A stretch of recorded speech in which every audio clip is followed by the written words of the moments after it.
Fréquence Évasion, Midi-Pyrénées, Languedoc-Roussillon, Provence-Alpes-Côte d'Azur. Loisirs, culture, environnement, économie. Sur Fréquence Évasion, l'info dans le Sud est sans limite. Fréquence Évasion, la culture du Grand Sud. Fréquence Évasion, Midi-Pyrénées. Vous êtes sur Fréquence Évasion et nous sommes à Millau et en compagnie de monsieur Jacques Gaufrère qui est le maire de Millau. Eh bien, nous allons parler de sa magnifique ville. Monsieur le maire, bonjour. Merci de passer et d'accepter surtout de participer à cette émission sur Fréquence Évasion. Bonjour à vous tous et toutes. Alors monsieur le maire, je vous propose tout de suite de situer la ville de Millau, pour ceux surtout qui ne connaissent pas le sud de la France, qui nous écoutent sur internet, au Québec, en Belgique, dans les pays francophones. Bien, l'Aveyron, c'est un département qui est une sorte de balcon du massif central du sud. La ville de Millau est à 120 km de Montpellier, 190 de Toulouse à peu près. Elle est à la fois méditerranéenne et montagnarde. C'est là où se rencontrent les vents et les ciels de Méditerranée avec quelquefois les pluies océanes. Donc c'est un point de rencontre entre la montagne et la plaine, le nord et le sud, et la Méditerranée et l'Atlantique. Ici à Millau, c'est la ville de la ganterie, de la peau. Est-ce que Millau tourne toujours économiquement autour justement de cette industrie de la ganterie, de la peau? Sans aucun doute, l'histoire de Millau a été une longue suite de travaux manuels de grande qualité. Et je remonte bien avant la ganterie d'ailleurs, puisqu'à l'époque gallo-romaine, les poteries dites de la Grofezinck étaient particulièrement appréciées et connues dans tout le monde romain, c'est-à-dire depuis l'Indus jusqu'au mur d'Adrien en Écosse, sur des milliers et des milliers de kilomètres. Et l'on trouve au fond de la Méditerranée encore beaucoup de galères qui portaient ces plats, ces vases, ces coupes aux limites de cet empire romain il y a 2000 ans. On en trouve le gisement et l'atelier, l'usine même dans laquelle ces poteries étaient fabriquées à 2 ou 3 kilomètres de Millau.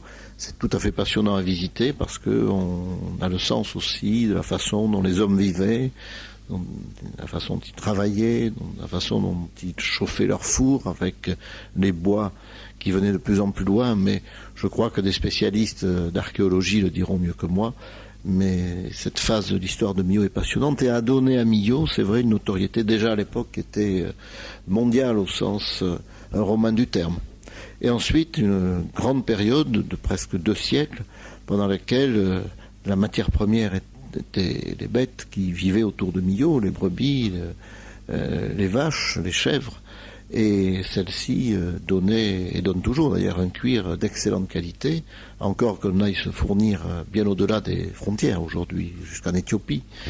Et ces peaux étaient particulièrement bien traitées, puisque l'eau du Tarn était connue pour avoir des vertus particulières et faire, lorsqu'on travaillait ces peaux avec cette eau, des peaux d'une grande qualité. Nous n'étions pas très loin non plus d'Aigues-Mortes où le sel permettait de conserver les peaux, de leur faire dégorger de leur humidité, et la main-d'œuvre a su donc au fil des années, au fil des décennies, travailler ces peaux pour en donner de grande qualité, permettant de faire effectivement des gants. Et les gants étaient un accessoire, pas simplement de mode, c'était un accessoire de vie. Comme aujourd'hui on porte un manteau, une veste, le gant faisait partie de la panoplie que portaient les gens. Aucune cérémonie, la vie de tous les jours se faisait avec des gants. Quiconque mettait des gants, il n'y avait pas qu'une clientèle aisée qui en portait. C'était la tradition comme cela, comme le port du chapeau pour les hommes était quelque chose d'indispensable. Et puis la mode aidant, certains disent que le chauffage dans les voitures arrivant après la guerre, on a eu tendance à moins porter de gants. En plus, les quelques-uns que l'on portait étaient souvent fabriqués dans des endroits du monde où la main-d'œuvre était moins chère. D'abord à Naples, ensuite au-delà, et ensuite aux Philippines, ensuite au Maroc ou en Tunisie. Il n'en reste pas moins vrai que ce qui fait le chic du gant aujourd'hui, c'est sa couleur, la couleur de la peau, c'est le décor qu'il y a dessus, c'est le dessin du gant, c'est la créativité. Mais aujourd'hui, si vous vous adressez à des très grands couturiers comme Alors, je vais citer des noms, Christian Lacroix, Montana, Thierry Mugler, Dior, Hermès et quelques autres. Vous pouvez être assuré que sur les gants qu'ils vous fournissent, la quasi-totalité sont faits à Millau. Voilà. Donc ça, c'est important de le savoir. Nous sommes une ville de tradition, de très bonne qualité de main-d'œuvre sur le plan de la création et de la délicatesse de l'ouvrage. Alors bien sûr, Millau, ce n'est pas que la ganterie, il y a un bassin économique très important qui croît de plus en plus au fil du temps. Des gens viennent s'installer de plus en plus sur Millau. Alors quel est-il aujourd'hui ce bassin économique ? Tout à fait à l'origine, ce qui fait la richesse du Sud-Aveyron, la base de la richesse, elle est agricole et elle est agroalimentaire. C'est-à-dire que le fromage de Roquefort vient du lait des brebis qui sont logées, élevées, traitent dans des fermes qui ont entre 150, 200 et 500, 600 têtes dans les troupeaux. Ça fait une base financière de revenus d'argent qui est importante. Donc ça fait un pouvoir d'achat qui se dépense où ? Dans la ville la plus proche, donc Millau. C'est dire que Millau est un centre commercial qui attire des gens du nord de l'Hérault, de la Lozère, du reste de l'Aveyron. C'est important à avoir en tête quand on parle de la ville de Millau qui est florissante sur le plan du commerce. De la même manière que Saint-Affrique vit un peu à l'ombre de Roquefort et vit beaucoup des ressources des salariés, alors qu'ils sont, eux, dans les caves de Roquefort et qui procèdent de la fabrication du fromage. Ensuite, la ganterie a fait très longtemps, c'est vrai, la ressource salariale des Millavois. Et la substitution s'est petit à petit dégagée pour des activités nouvelles. Alors il y a dans les murs de Millau et à proximité une entreprise de travaux publics qui est parmi les plus grandes de l'Aveyron. Il n'y a pas de route ou de grands travaux publics ou de remembrement fait dans un rayon de 150 km à 200 autour de Millau sans que cette entreprise ne souscrivent à l'appel d'offres et souvent l'emportent parce que le travail fait est bien fait.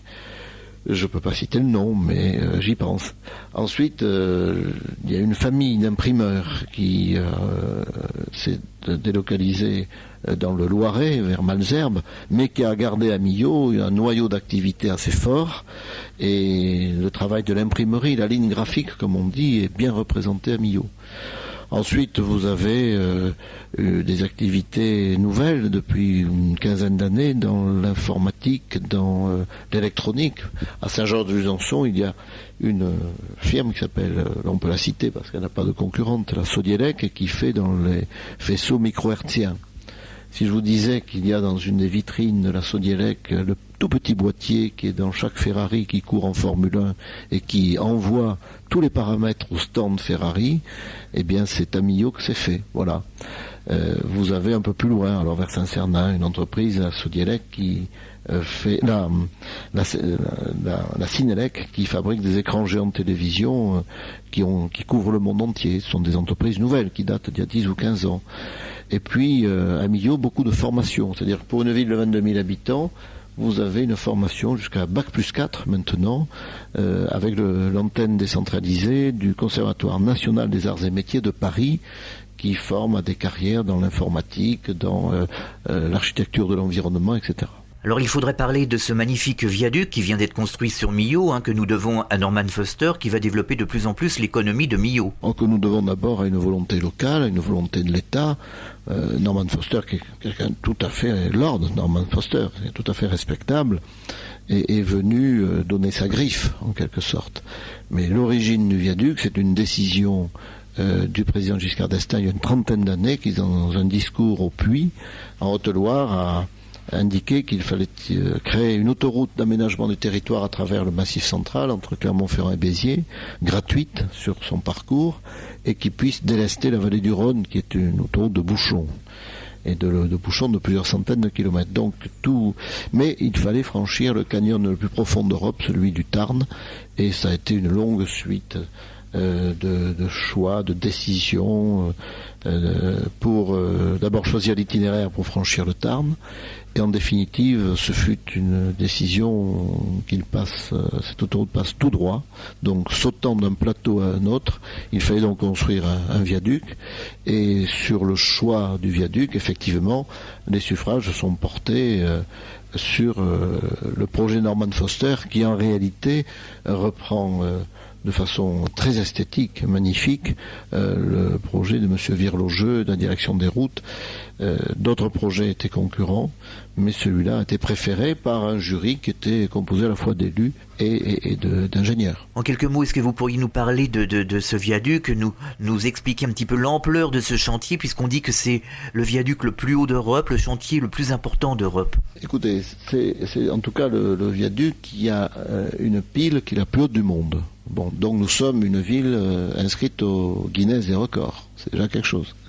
Deuxièmement, en montant, je parle en francs parce qu'à l'époque, le devis était en francs, et peut-être chacun me comprendra plus aisément. C'est 2 milliards de francs, à peu près. Et le viaduc lui-même est certainement un ouvrage qui est exceptionnel. Il n'y a aucun doute là-dessus. Donc nous avons là un ouvrage qui par lui-même est une attraction. De la même manière que la Tour Eiffel devait être construite pour l'exposition universelle et ensuite être démontée, elle est toujours là et elle a accueilli, c'est le monument de France, je crois, le plus visité qui soit. Et je pense que le viaduc est en train de prendre le même chemin, puisque dans les 15 derniers mois, il y a eu 400 000 visiteurs. Alors ici, à Millau, il y a une vie associative très, très, très importante. Il y a de nombreuses associations. Il y a un bouillonnement culturel dans la ville. Est-ce que vous pourriez justement nous parler de cet aspect culturel de Millau? La vie culturelle, elle est très ancienne. D'abord parce que il faut savoir qu'à Millau a été créée peut-être une des premières mutualités. Le monde ouvrier est dans un pays très christianisé, a appliqué la doctrine sociale de l'Église en créant ces mutualités, certaines de plus d'un siècle. Ensuite, le fait est que prendre des loisirs à Millau, c'est toujours mieux que d'aller jusqu'à Montpellier, jusqu'à Toulouse, jusqu'à Clermont-Ferrand. Il fallait bien un peu se débrouiller sur nous-mêmes. Et à partir de là, les hommes et les femmes se sont réunis dans des associations, dans le sport, dans la culture, dans la découverte, dans l'archéologie, dans les arts, et dans le théâtre, dans la danse, ce qui fait que Millau, effectivement, est un foyer à lui tout seul de création artistique. Comment peut-on définir la population de Millau? Est-ce que c'est une population assez jeune? Elle est très diverse. Je dirais, elle est comme nos paysages aveyronnais, elle est immensité et diversité. Je définis l'Aveyron dans ses paysages à travers ces deux mots, d'immense et divers. La population, elle est à la fois composée de commerçants, de professions libérales, de retraités de la ganterie, et en même temps de beaucoup de jeunes qui... Pourquoi? Parce que le pays est quand même très attachant. Vous avez vu les paysages, vous avez vu la gastronomie quand même, ça compte, vous avez vu le foisonnement d'activités qui... vous avez aussi le mode de vie, on n'est jamais très loin de la campagne, on n'a pas à franchir en métro, en bus, des kilomètres et des kilomètres de banlieue pour accéder à un monde rural. La beauté des paysages, tout cela fait que quand un jeune qui a 18 ans ait envie d'avoir une vie sympathique, je dirais, il fait l'impossible pour rester à Millau. Voilà. Vous réalisez un travail très important pour faire que le cadre de vie soit agréable pour les gens qui habitent Millau, notamment au niveau de la ville fleurie. Oh oui, nous avons bien intégré l'idée que Millau était imprégné de nature.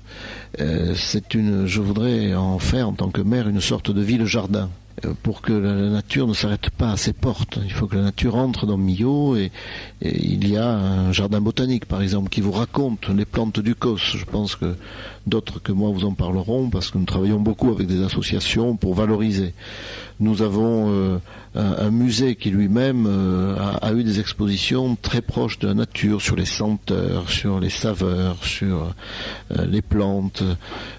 Nous concourons effectivement pour avoir la 4e fleur et j'ai bon espoir que Millau la reçoive, pas simplement parce que nous mettons des petites fleurs dans les jardins et parce que nous soignons la ville, mais parce que nous avons un plan de développement de Millau, nous savons en urbanisme ce que nous voulons faire, à quel endroit nous voulons le faire, de manière à ce que les mètres carrés qui sont à notre disposition ne soient pas gaspillés et que chacun puisse s'y loger comme il le souhaite. Or, le souhait des Millavois, c'est quand même plutôt la villa ou le petit immeuble de 2 ou maximum 3 étages. C'est vraiment le souhait des Millavois, ce qui veut dire que nous sommes consommateurs d'espace, et d'un espace qui nous est chichement réparti, parce que soit on est en fond de vallée inondable, soit à flanc de colline, risque de glissement de terrain. Donc il faut que nous soyons très vigilants sur l'urbanisation, dans le sens que souhaitent évidemment les habitants, mais en même temps avec la prudence qu'inspire le relief de la région. Vous avez une politique patrimoniale importante. Nous avons une politique patrimoniale, effectivement. Nous veillons beaucoup à ce que le centre-ville soit progressivement réhabilité, que l'on ait plaisir à y découvrir ces immeubles depuis le 15e, 16e siècle, ces portes d'entrée. C'est important que le musée, par exemple, s'adresse au public sur les 3 grandes époques de la vie de Millau. D'abord, l'époque de l'archéologie avant l'époque romaine, où on découvre tous les fossiles de l'époque secondaire où il y avait ici une mer. Si je vous avais parlé il y a 800 millions d'années, aujourd'hui nous serions sous l'eau. Bon, et avec le réchauffement à l'époque de la planète, les eaux se sont retirées. Et puis la période donc gallo-romaine, et puis plus récemment la ganterie dont je parlais tout à l'heure, et qui propose un musée de la ganterie qui est de toute beauté, avec les plus beaux gants qui étaient faits pour des mains principalement féminines qui, avant-guerre, étaient très soignées en portant des gants. Alors de plus en plus, les gens, surtout les gens du Nord, veulent venir s'installer dans le sud de la France. Alors est-ce qu'il est facile de s'installer ici à Millau? Est-ce que l'on trouve des biens immobiliers assez facilement et à des prix intéressants? Oui, je connais pas de personne qui soit resté, comme on dit, en rade en cherchant quelque chose. Mais il faut s'accrocher un petit peu, parce que soit on est en centre-ville, soit on est carrément à la campagne. Il faut fouiner, il faut pas s'arrêter aux premières hésitations venues. Voilà. Et c'est ça qui est passionnant. Et une fois que vous avez trouvé votre maison, elle a d'autant plus de valeur que vous avez mis un peu de temps à la trouver. Que pourrait-on dire pour inciter justement les auditeurs de Fréquence Évasion qui nous écoutent en ce moment à venir découvrir Millau? Pourquoi pas venir s'installer, leur rappeler aussi les infrastructures que Millau leur propose? Alors, c'est sûr que nous proposons tous les services de la grande ville, avec les soins hospitaliers, une clinique privée, un réseau médical qui est tout à fait convenable, avec une activité culturelle qui va aller en s'amplifiant, puisque la ville a pris le parti de refaire entièrement le théâtre de Millau, une vie sportive, je crois que c'est important, et aujourd'hui les sports ne sont pas réservés qu'aux gens d'une vingtaine d'années, on en fait toute sa vie, une proximité, si on le souhaite, avec la mer, une proximité avec les lacs du Lévézou, qui sont les plus grands lacs de France, où on peut faire de la voile ou du jet ski. Non, il y aurait presque tellement de choses que je dirais, c'est l'embarras du choix. Voilà, c'est la seule hésitation que l'on a à Millau. Quel choix faire pour passer son temps? Eh bien, monsieur le maire, nous invitons les personnes justement qui nous écoutent en ce moment à venir sur place découvrir Millau. Avant de nous séparer, pour conclure cette émission, eh bien, nous allons rappeler les coordonnées de la mairie afin que les auditeurs de Fréquence Évasion justement puissent obtenir les renseignements nécessaires pour venir ici découvrir la localité et les environs de Millau. Bien, on écrit à Millau, à la mairie de Millau, à monsieur le maire, qui ensuite sollicitera ses adjoints pour répondre, ou le fera lui-même. D'ailleurs, j'aime beaucoup répondre personnellement aux gens qui nous écrivent, en écrivant monsieur le maire de Millau, hôtel de ville de Millau, avenue de la République, 1205, Millau. Eh bien, merci monsieur le maire d'avoir participé à cette émission. Au revoir, à bientôt sur l'antenne de Fréquence Évasion. Merci. Vous écoutez Fréquence Évasion, nous étions en Aveyron, à Millau précisément. À très bientôt pour un autre rendez-vous dans cette même région et partout dans le Grand Sud, entre Menton et Toulouse. Fréquence Évasion.